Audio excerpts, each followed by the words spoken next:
Hey, this is Jeff Wortham. I'm in the garden with one of my favorite plants. This is Oakleaf Hydrangea, and I use this quite a bit when I have the opportunity. It's kind of a cool plant that you don't see every day, but very stunning display of flowers over a very long period during the summer, which makes it unique and a favorite design a design favorite of mine. So what I can tell you about it is much like other hydrangeas, it likes that same kind of part shade exposure, especially in California. In Northern California, we're in an inland valley. It gets in the 90s and the hundreds during the summer here, and where you get that kind of a heat, you need to have some protection during the hottest part of the day for this plant. If you're closer to the coast and you don't get that kind of heat, you can try that more in a full sun situation. I've seen these plants as high as 8 or 9 feet tall and as wide, so they can become quite large. I've seen one like that in Berkeley.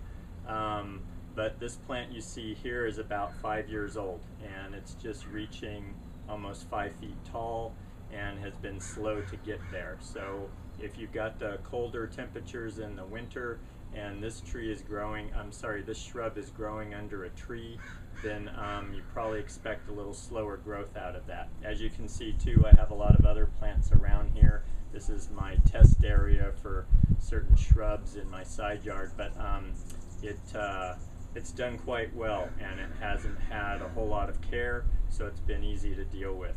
But what's really amazing about these flowers is they're anywhere from 6 or 8 inches long, and last year, as you can see on some of these, I had some as long as 18 inches long, so they're very showy.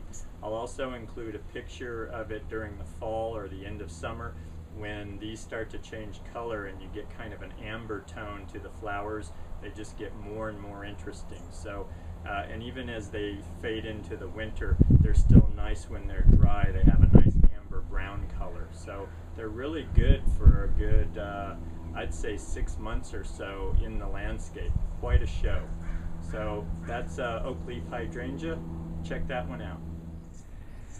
Here's the late summer look of the Hydrangea quercifolia, the Oakleaf Hydrangea. And you can see this is the end of August. It's almost September. And again, I'm in a warm inland valley in Northern California. And here's the coloration in the flowers. You get this nice ambery tone in the petals. You still have some white in there. Starting to see a little pink show up in these, and they'll keep moving towards that kind of pinkish tone in the petals. So I'll have continued interest from this plant well into October, and you know, they started blooming back in May, June, so you really get a long show out of these, not to mention very dramatic.